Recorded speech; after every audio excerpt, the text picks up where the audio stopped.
Breaking tonight, a big story involving Hillary Clinton and a powerful businessman who was funneling millions in donations to her family foundation while possibly violating the U.S. sanctions on Iran. Sanctions Mrs. Clinton was supposed to enforce. Welcome to the Kelly File, everyone. I'm Megyn Kelly. There are serious new questions tonight involving Hillary Clinton and the man seen here, Viktor Pinchuk.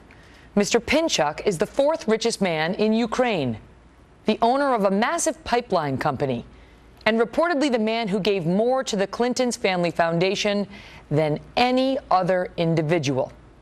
A report now released by Newsweek magazine alleges that Mr. Pinchuk's company may have violated U.S. sanctions on Iran, done business with Iran in 2012 and possibly beyond that year, by delivering nearly $2 million worth of steel pipes to Iran for pipelines. That's a no-no. Hillary Clinton was Secretary of State at that time and happened to be the person charged with holding foreign entities responsible for violating U.S. sanctions on Iran. During that same time, between 2009 and 2013, the Clinton Foundation received at least $8.6 million from the Viktor Pinchuk Foundation, and Pinchuk has pledged more than $20 million more and hasn't been charged with violating U.S. sanctions on Iran. We have a big lineup tonight on this. Howie Kurtz is here on the media's handling of this story. It's been ignored entirely. Chris Stirewalt on the possible political fallout from Mrs. Clinton. And the Wall Street Journal's Bret Stephens is here. But we begin with Trace Gallagher, who has more on Mr. Pinchuk and the story. Trace? And Megyn, make no mistake, the Interpipe Group is a major global player when it comes to manufacturing steel pipes, including those used in gas and oil distribution. The company, as you said, owned by 54-year-old Viktor Pinchuk, the fourth richest man in Ukraine, the largest individual donor to the Clinton Foundation. Pinchuk has known the Clintons for 9 years and has reportedly become very close friends with Bill Clinton. Viktor Pinchuk is also the son-in-law of a former Ukrainian president who the New York Times says was accused of corruption, nepotism, and murdering journalists. The former president also sold a state-owned steel company to his son-in-law for what critics say was pennies on the dollar.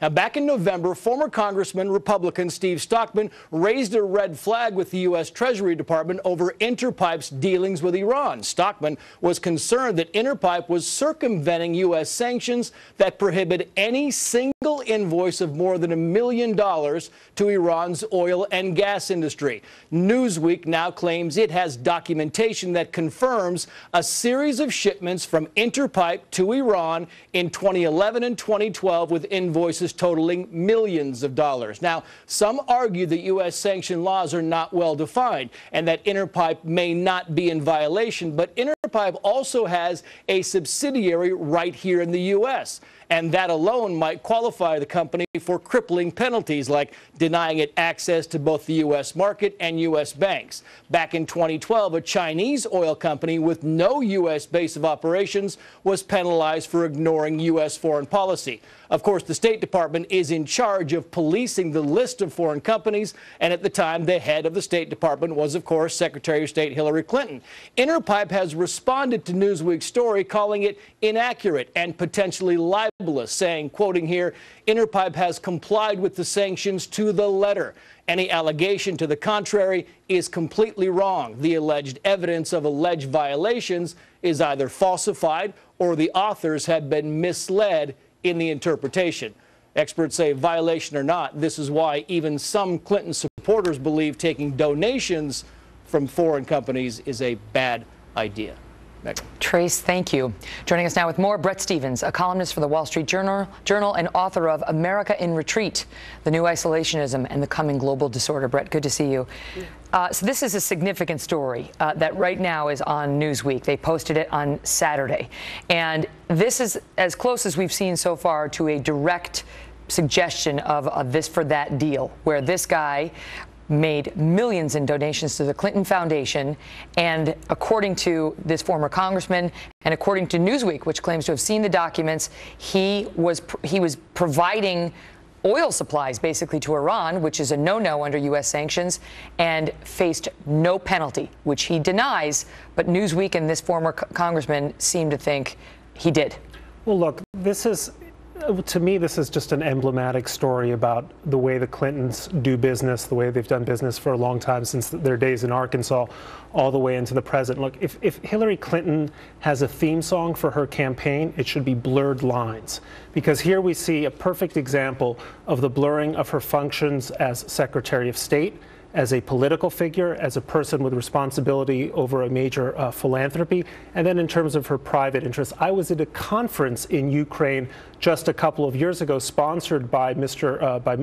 Pinchuk, and who, of course, were the star guests, the guests of honor, Bill and Hillary Clinton. Hillary Clinton gave. They're very tight. Bill Clinton is among his close friends. Bill Clinton went to his birthday party, his 55th birthday party. I think it was his 50th birthday when he flew in Cirque du Soleil into a town in France. That's nothing. I did that for my last birthday too. But and then he went to Bill Clinton's 65th birthday party. I mean, they're tight, and this guy's given so much money, millions of dollars, and I think 65% of the millions that he's given was given to the Clinton Foundation during the years that Hillary was Secretary of State, which raises. It just underscores the problems that she is going to face if we have a diligent press corps in taking a hard look at what she did or didn't do for those companies while she was secretary. Right, and I think that it's going to be very difficult to prove anything one way or the other. It is true that sanctions laws can often be very imprecisely drawn. It's not clear precisely what's under sanction. But it gets to the point that the Clintons inhabit this area between outright corruption and actual ethical conduct, and that's the world of sleaze. That's the world of connections. That's the world in which people have access to the Clintons or are somehow buying access to the Clintons. I mean, to give you an example, the New York Times last year took note that Chelsea Clinton gets about $75,000 or as much as $75,000 a speech for speaking on subjects like diarrhea, which is a subject she says she's passionate about. Well, in the third world, she's talking about kids dying from I understand that, but why do people pay that kind of money? Why do people want the Clintons at their... it's not just to meet Chelsea Clinton? I suspect it's not to learn more about diarrhea as a scourge in the third world. It's to have access and to be able, and that's what this guy has with Bill Clinton. I mean, just sitting next to him gives him legitimacy. Right, and even if the behavior of the Clintons is above board, you have to ask, well, who else then has access? Who's invited to the party? What favors are being done by saying, come to a certain conference where Bill and Hillary Clinton are going to be present? And that's why this whole philanthropic sort of empire that the Clintons have assembled between the foundation, Global Initiative, and so on, I think is so toxic and tells you so much about the way the Clintons have always operated. If you like what you're seeing now, we're going to hear about it more and more throughout the campaign, and if she's elected through her presidency. And the question remains, to whom does she owe favors because of the Clinton Foundation? Brett, good to see you. Good to be here. Joining us now with more, Fox News digital politics editor Chris Stirewalt. So, how bad, if at all, is this? Well, look. Perhaps it is true that Pinchuk and others who have unsavory associations or these people who are not exactly the kind of folks that Mr. and Mrs. America want to see hanging around with their future president, maybe these people are all fools. Maybe they give all this money for nothing. Maybe they, instead of giving it to the Red Cross or some other charitable place, they give it to the Clintons in hopes of access, and they never get any. But that's billions of dollars worth of mistakes that people have been making over the years. Mm-hmm. And for Hillary Clinton, here's the deal. You remember Mark Rich? Remember what he was in trouble for? He got a pardon from Bill Clinton in the flurry of activity at the closing days of the Clinton presidency.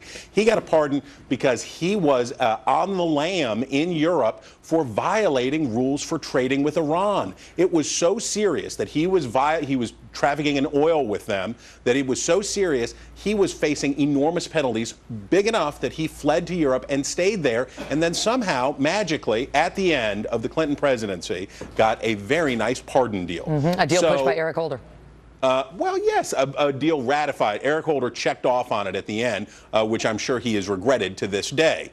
The deal for the Clintons politically on this is, as Brett said, as you point out, the baggage builds up over time, and people just get to the point where you throw up your hands and you say, can we please stop with the one after the next after the other, and the long list of association, it accretes to them, and people become fatigued by thinking about, as you say, is this really what you want to live through for the next 8 years? Well, what about the fact that, if this in fact happened, I mean, right, if Newsweek is right and this former Congressman Stockman is right, that the Clinton Foundation took the money and did not enforce the sanctions law against the guy who donated the money, because, I mean, the guy who was, giving money to Iran also gave money to, or selling to Iran, also gave money to the Clintons. And if they're right that Mrs. Clinton looked the other way because he was making the donations to her foundation, the Democrats are not going to be happy. I mean, aside from the ethical issues, that's a direct undermining of President Obama's policies, the sanctions he put in place, helped put in place. And that's the key. This is not a story about Republicans don't like Hillary Clinton and here they go again. This is Hillary Clinton undermining what is the cornerstone foreign policy initiative of President Obama. That's the allegation against her. That's the claim in this Newsweek article, is that Hillary Clinton was either by inference or action, if you want to take the claim to the next level, inference or action, undermining the president's policy on Iran and making the situation weaker. This does not sound like a good time to throw into question how well the sanctions were enforced, just as the president's trying to get them lifted, saying that they've been effective and they worked. Chris, it's good to see you. I want to underscore to the viewers again, as Trace reported, that this company, Interpipe, Pinchuk's company, again comes out and says this Newsweek report is inaccurate. They say it's potentially libelous, although Newsweek reported that when they reached out to Interpipe for comment, they did not respond to requests for comment on it. Now, after the fact, after it comes out, they come out and say, we haven't violated the sanctions, and this is a potentially libelous piece. We'll continue to follow up on this. We ourselves are searching for the underlying documentation and hope to have a follow-up report for you on this tomorrow night. Well, Newsweek first reported this story 4 days ago. So why are we just seeing the details on this now? Do you think if this kind of report hit in a publication like Newsweek about a Republican, it would have been totally ignored for 4 days? Howie Kurtz is next on how the media is handling this one and why. Plus, big news tonight.